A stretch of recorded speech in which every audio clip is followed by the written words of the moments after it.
നമസ്കാരം. മലയാളി വാർത്തയിലേക്ക് സ്വാഗതം. തെരഞ്ഞെടുപ്പിന് തൊട്ടു പിന്നാലെ തമിഴ്നാട് രാഷ്ട്രീയത്തിൽ വലിയ രീതിയിലുള്ള മാറ്റങ്ങൾ ഉണ്ടാവുകയാണ്.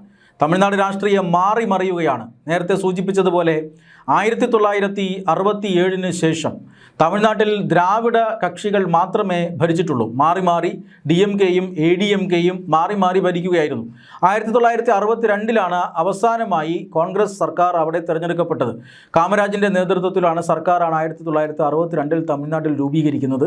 പിന്നീട് 5 വർഷം പൂർത്തിയാക്കി 1967 തെരഞ്ഞെടുപ്പ് നടക്കുന്നു. ആ തെരഞ്ഞെടുപ്പിൽ DMKയും ADMKയും ഒക്കെ ആ തെരഞ്ഞെടുപ്പിന് ശേഷം പിന്നീട് മാറി മാറി ഭരണത്തിൽ വരുന്ന കാഴ്ചയാണ് നമ്മൾ കാണുന്നത്. പക്ഷേ ഇതാദ്യമായിട്ട് 67 ശേഷം ആദ്യമായിട്ട് TVK എന്ന രാഷ്ട്രീയ പാർട്ടി, ADMKയും DMKയും അല്ലാത്ത രാഷ്ട്രീയ പാർട്ടി തമിഴ്നാട്ടിൽ അധികാരത്തിൽ വരുന്നു. TVK ഏറ്റവും വലിയ ഒറ്റകക്ഷിയായി മാറുന്നു. പിന്നീട് ചില രാഷ്ട്രീയ പാർട്ടികളുടെ, കോൺഗ്രസിൻ്റെയും കമ്മ്യൂണിസ്റ്റ് പാർട്ടികളുടെയും ചില പ്രാദേശിക പാർട്ടികളുടെയും ഒക്കെ പിന്തുണയോടുകൂടി കഴിഞ്ഞ ദിവസം ജോസഫ് വിജയ് തമിഴ്നാട്ടിൽ മുഖ്യമന്ത്രിയായി സത്യപ്രതിജ്ഞ ചെയ്ത് അധികാരമേറ്റു. അതിനുശേഷമാണ് ഇതൊരു വലിയ രാഷ്ട്രീയ മാറ്റമാണ്.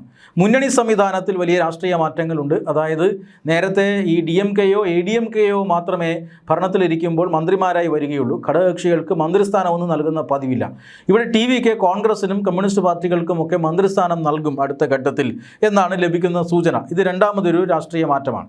മറ്റൊരു വളരെ പ്രധാനപ്പെട്ട രാഷ്ട്രീയ മാറ്റം നടക്കുന്നത് ADMK രണ്ടായി പിളരുന്നു എന്നുള്ളതാണ്.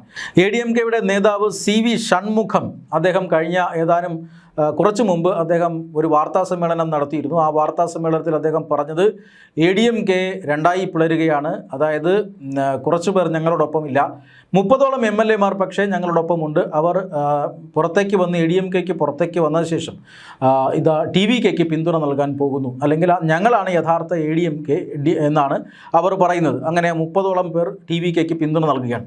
അങ്ങനെയാണെങ്കിൽ TVKയുടെ അംഗസംഖ്യ നിയമസഭയിൽ 150ലേക്ക് കടക്കും. 5 വർഷക്കാലം സുഖമായി ഭരിക്കാനുള്ള ഭൂരിപക്ഷം TVKയ്ക്ക് ഉണ്ടാകും എന്നുള്ളതാണ് ഏറ്റവും പ്രധാനപ്പെട്ട കാര്യം. മറ്റൊരു ഘടകകക്ഷിയായിട്ടാണ് ADMK TVKയ്ക്കൊപ്പം ചേരുന്നത്. ഇങ്ങനെ MLAമാർ വിട്ടുപോകാനുള്ള കാരണം നിരന്തരമായ പരാജയമാണ് എന്നുള്ളത്.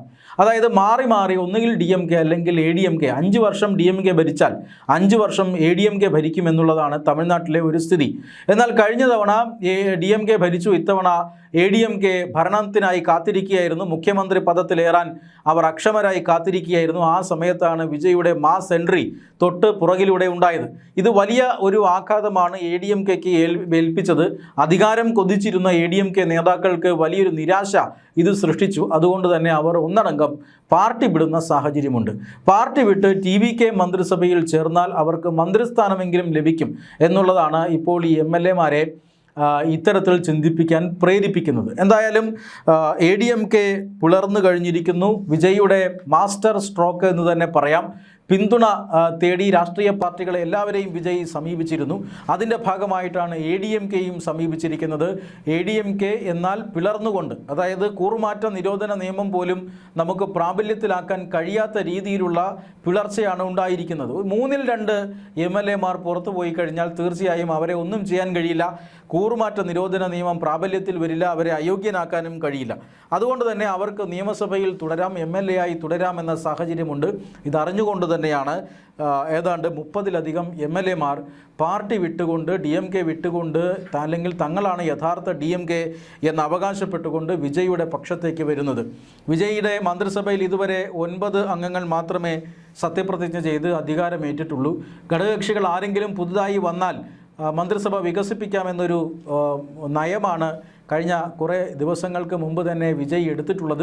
അതുകൊണ്ട് തന്നെ തമിഴ്നാട് നിയമസഭയിൽ വീണ്ടും വിജയ് കരുത്തനാകുന്ന ഒരു സാഹചര്യമാണ് നമുക്ക് കാണാനുള്ളത്. കൂടുതൽ രാഷ്ട്രീയ പാർട്ടികളുടെ പിന്തുണ അദ്ദേഹത്തിന് ലഭിക്കുന്നു. മാസ്റ്റർ സ്ട്രോക്ക് എന്ന രീതിയിൽ അദ്ദേഹം തമിഴ്നാട് രാഷ്ട്രീയത്തിൽ കളിച്ച കളികൾ അത് മറ്റ് രാഷ്ട്രീയ പാർട്ടികളെ വല്ലാതെ ബാധിക്കുന്നു. AIADMK എന്ന മറ്റൊരു രാഷ്ട്രീയ പാർട്ടി ഇത്രയും നാൾ കഴിഞ്ഞ 5 വർഷം വരെ പ്രതിപക്ഷത്തിരിക്കുന്ന രാഷ്ട്രീയ പാർട്ടി ഒന്നുമല്ലാത്ത രീതിയിലേക്ക് മാറുന്നു എന്നുള്ളതാണ്. അവിടെ നിന്നും പ്രവർത്തകരും നേതാക്കന്മാരും കൂട്ടത്തോടെ TVKയിലേക്ക് പോയിക്കൊണ്ടിരിക്കുകയാണ്. അതിനൊപ്പമാണ് ഏതാണ്ട് 30ഓളം MLAമാർ ഇപ്പോൾ ADMKയിൽ നിന്നും TVKയിലേക്ക് പോയിരിക്കുന്നത്.